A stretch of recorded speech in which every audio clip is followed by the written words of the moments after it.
Hello and welcome to this short featurette about tapping, ticking, tappets.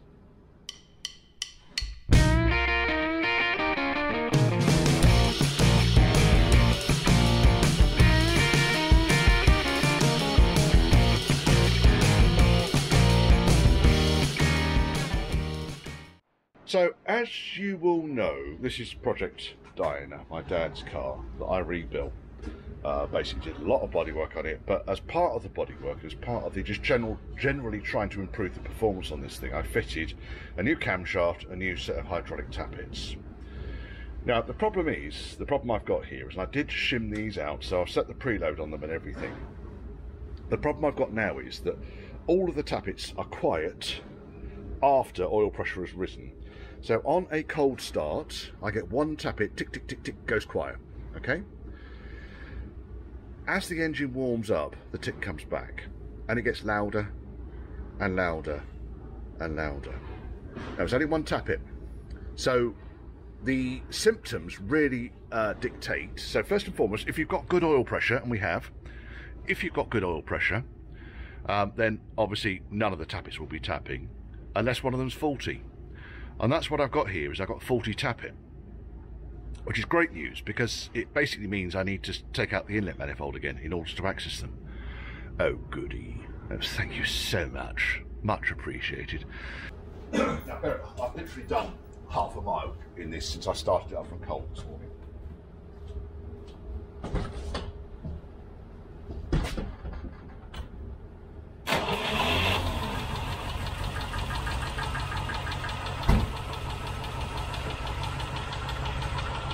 And you can hear just one tapping. It's around here somewhere. Just one tappet has gone. And as you've read, the noise increases in frequency.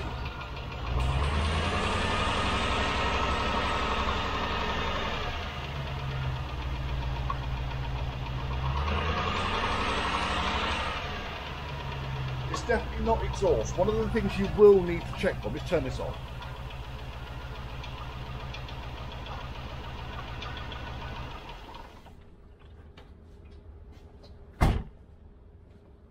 One of the things you'll need to check for is the exhaust manifold isn't leaking, because the exhaust manifold can make a ticking noise, okay, bizarrely. So they are all tight. I'm happy with all of those. So what I'm going to do, air cleaner is going to come off, rocker covers are going to come off, and I'm going to start up again, and I'll show you what I'm doing then. Just make sure that the HT leads aren't going to get trapped in the valve gear, because that might cause a little bit of a short. Everything's clear, everything's clear, everything's clear. Marvellous. Right, starting up.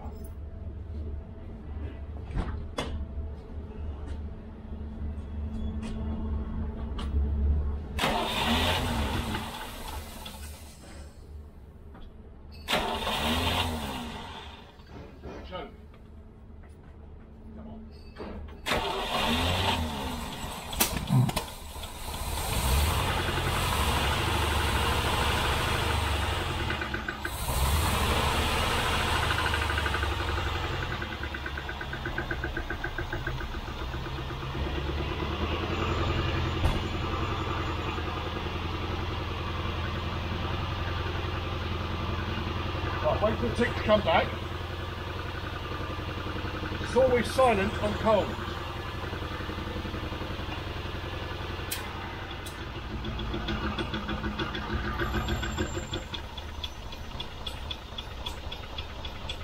Right, you can hear the tap now. There's the tap. I might have to just... The problem I've got now is because these vent valves on the carburetors, which go to the to the rocker covers, because they're empty, they're not doing anything. It's just running too lean. So let me get a couple of bolts and drop them in. To be honest, it might just do the job. We'll see. So all I've done here is just got a bolt. We'll push them into the vent tube. There we are, like that. That should do enough. We'll see.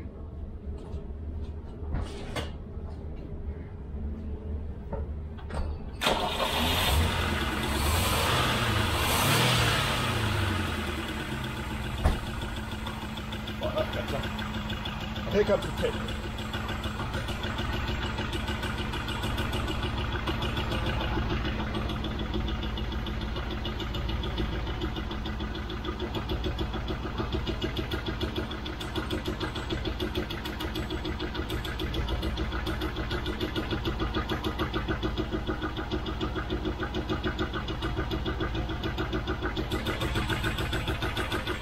It's that one. You can hear it. Now, one thing that I'm going to do here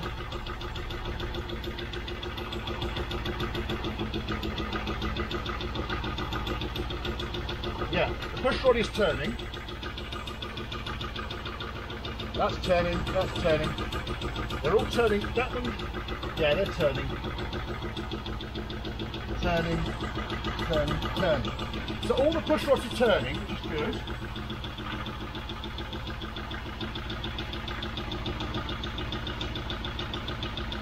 Good oil flow. Much quieter on the as I'm facing the engine on the right hand side, on the left bank. It's definitely this one here. So before I get the inlet manifold out, I'm going to have the rocker gear off and just double check the condition of the rocker gear and make sure that there's not something wrong with that push rod. So basically it's the inlet valve on cylinder number 6.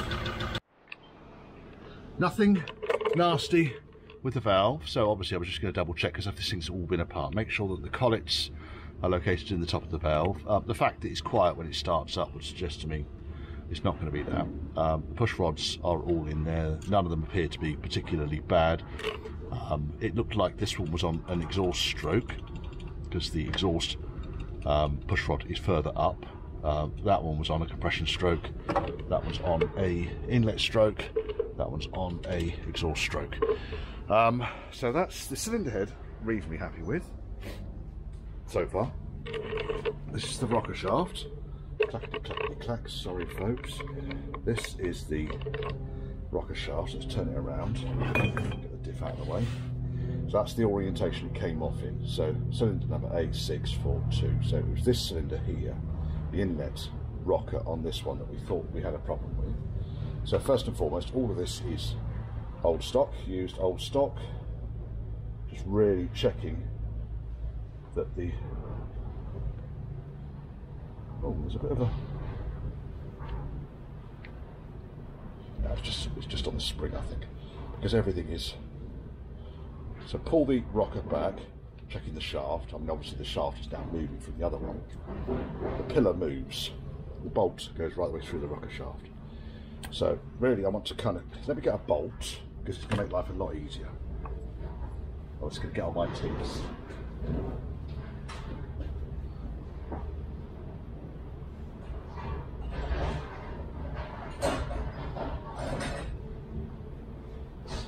Oil your hands. Engine oil, by the way, is carcinogenic, so wear gloves, folks.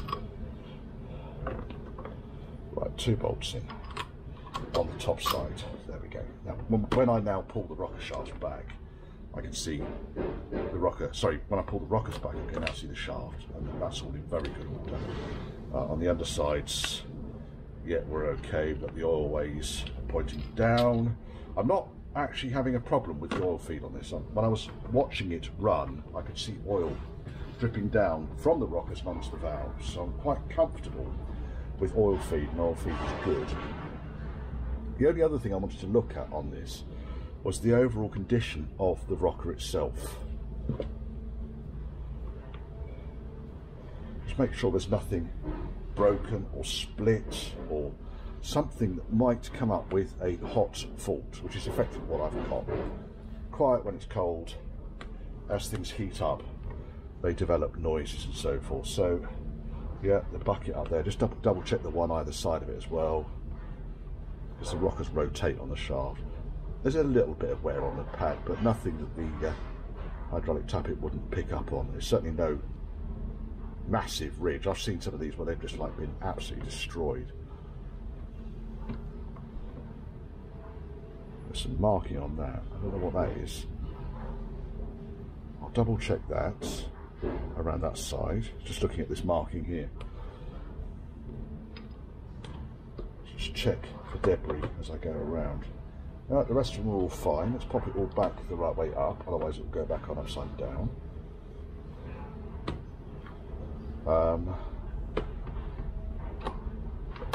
Not that it's possible. What we got here, again, looking at the rocker where all the noise was coming from, HRC 1050. Can't see any real problems with it. Shaft is good, the rocker's good, the pedestal's good. So I'm thinking that the rocker gear is good. We're going to get the push rod from that cylinder. Right, here's the push rod. That's the end that goes into the hydraulic tappet. That's the other end. It's got a bit of a flat on the top of it. It fits neatly in there. The fact it was turning while it was rotating, while it was running, would indicate that it's not snagging onto something. So the rockers do turn, as do the hydraulic tappets. They need to. So that, I would suggest, is in good order. Nothing really nasty about that at all. So I think next we really are into inlet off, which is a pain in the arse. And let me just... Okay, all the parts, fairly straightforward really. Drain the water out of the radiator, disconnect the hoses, undo the bolt, lift the manifold out. Obviously batteries disconnected because I've got all these kind of power cables and things buzzing around. Now, a couple of observations. First and foremost, these things are very kind of, I mean, they were coming out when I was pulling the push rods out. I don't know if that's right or wrong. This one here seems particularly loose, and I'm wondering if the tapping is actually lateral play inside the actual aluminium housing, because it just seems looser than the others. I mean, they're all a little bit on the loose side. If I get a push rod and push the push rod down and into the hydraulic tappet, you can see you could lift them up on the suction of the oil. And that, to my mind, just seems a little bit looser than I have seen in the past. So I'm going to get all of these out. I'm going to replace the lots. Hydraulic lifters have come from Real Steel, realsteel.co.uk. US made rather than China, I guess. I don't know where those have come from.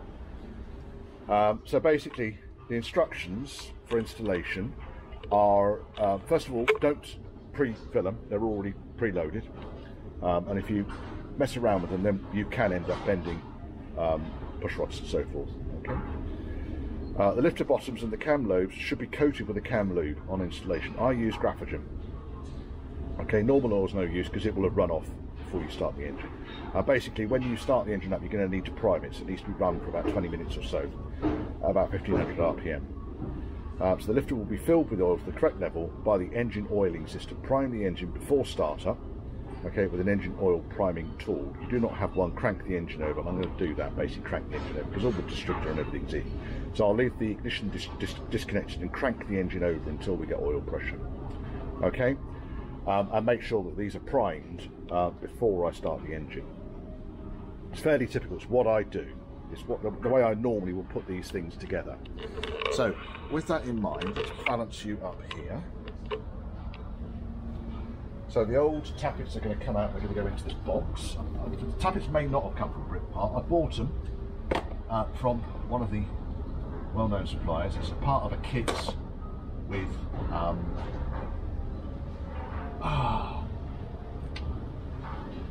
fuck's sake, if I can get it out, use the push rod.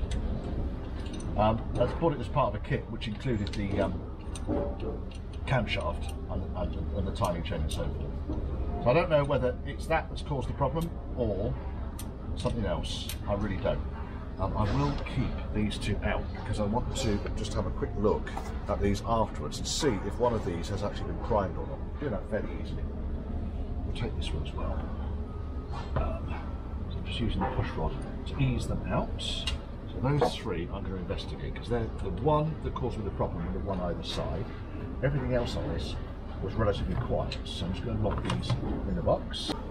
So this is the stuff I use, an assembly compound. Graphogen, assembly compound, widely used throughout the trade for engine builds. Graphogen can be used on working surfaces of an engine during assembly, therefore giving the full benefit of the colloidal graphite to the engine parts right from the start. All internal surfaces of moving parts, especially cylinder walls, pistons, piston rings, main bearings, crankshafts, valve stems, etc., can be coated with a liberal layer of graphogen. Okay, a colloidal graphite paste which gives protection when running in all types of precision built machinery. Okay, there you go. Health and safety. Wash, rinse cautiously with water. If in eyes, yeah, don't put it in your eyes, folks. If on skin, wash with soap and water. So I will glove up for this. Oil hole, top end, bottom end. Graphogen.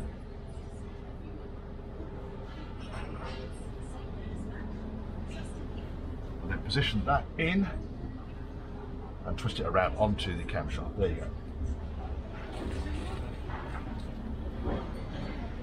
go. This stuff's particularly heavy. Mild today, I'll give it that. It is mild. There we are. These appear to be a bit more snug when going into the engine. So I wonder if the other ones are just a bit too sloppy, which is why it was tapping. I don't know. We'll see if it taps after these have gone in. It don't wanna, believe me, it don't wanna.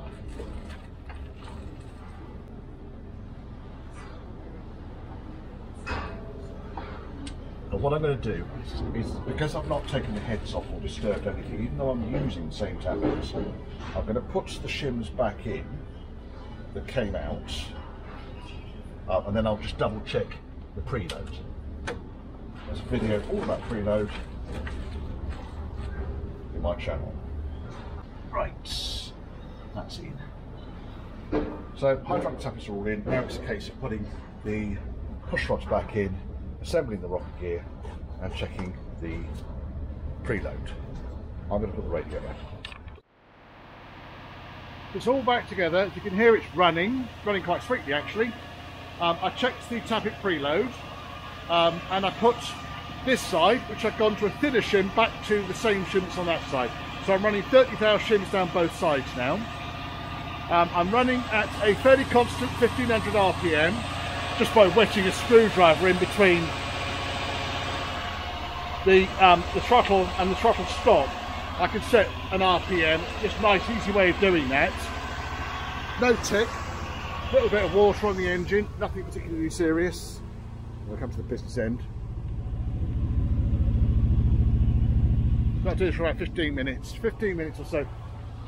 And the main reason for this is kind of the cam and the lifters, they rely on the splash lubrication to bed themselves in. It's fairly good practice anyway to bed these cams and lifters in. So it's a nearly new cam, so the cam's done about 100 and something miles. The lifters have done no miles at all. So I ran the engine over until the oil pressure light went out, and then because it was probably still filling the lifters, with the ignition kind of, the ignition disconnected, I did it again and again and again and again, until eventually the oil pressure light took about 15 seconds to go back on again after it reached oil pressure. So crank the engine over until the oil pressure light goes off, then let go of the ignition start switch, so you've still got the ignition on, and you want to count about 15 seconds or so until the oil pressure light comes back on. So you're indicating that the lifters and everything are kind of all exactly where they want to be. Running quite sweet. Just a little bit of lubrication and stuff burning off the exhaust. Nothing really that serious. Still running 1500 RPM.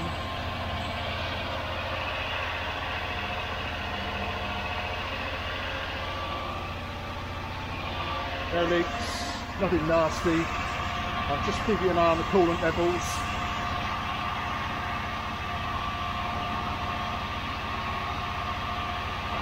That's happy enough. I'll report back once I've bedded it in. Well, that sounds a lot happier, doesn't it?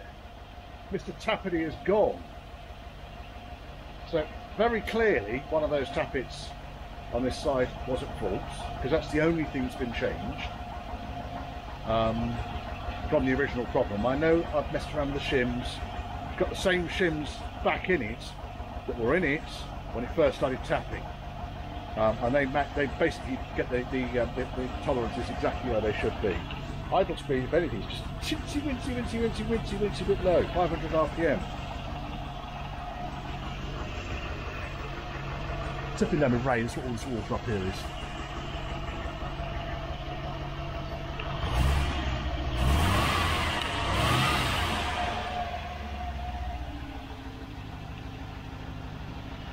Mr. Tappy, get thee behind me, you bastard. No, I'm quite happy with that. I'm just going to do a little bit of... oh, electric fans kicked in, they work. Thermostatic switch is working. That's the job fixed. So let's switch off, give it a chance to cool down. There we go. Oh, that shuts nicely, doesn't it? Let's put you over here, get my coffee, and we're going to have a look at the tappets and see if we can work out what's wrong with them. Okay, so these are the three tappets, the two from number 6, and the one that was nearest to it in number 4. Number 4, inlet number 6, and exhaust number 6. Now, really what I'm looking for is to see if there's any real resistance in these, and there is. I honestly couldn't tell you what the failure is, but there's quite a lot of load goes on these when obviously the rocker covers and everything are bolted down. Looking at the side of this, because like I say, they were all quite loose in the engine. You can see the kind of the pattern where it's been bedding in on the side there. I just think they're cheap shit fucking tappets that I don't know. I honestly don't know what you can say. That's the one I think had the problem. So we'll see how much oil is in it. It's done. Right, so there's the top of it, and inside, how much oil have we got in there?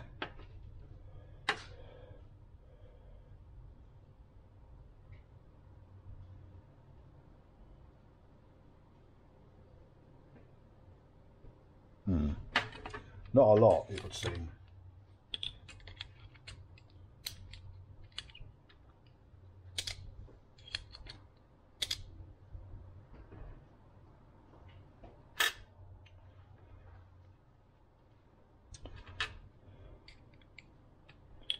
Just pulling the tappet out and apart. So that was one of them. So you've got the basic big spring, you've got the valve block, you've got the cap, and you've got the spring. So we do a non-scientific measurement of the oil here. So I'll open one of the other ones up. Let's open up the other one. There's the oil that came out of this one, and the oil that came out of that one. Now that one's got hardly any oil in it. So I'm suspecting that's where my problem is. Faulty tappet. Didn't prime. Pissing thing. Internal problem within the tappet. Now, the way these things work, there's a hole on the side here, and that matches up with a hole on the side here, and they're supposed to get oil in, and it's supposed to go through into this lower gallery and stay down there. The fact that it was going quiet when the engine was cold and then starting to clack away would suggest to me that there's probably a problem with some sort of non-return feature inside here. I'm not going to go into stripping these valves down, but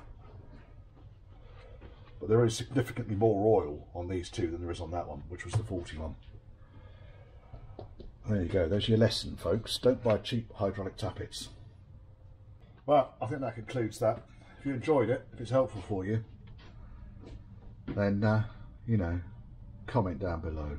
buy me a pint if you want to. There's a link scrolling across the bottom of the screen. Yeah, keep watching. Plenty more shenanigans like this are to come.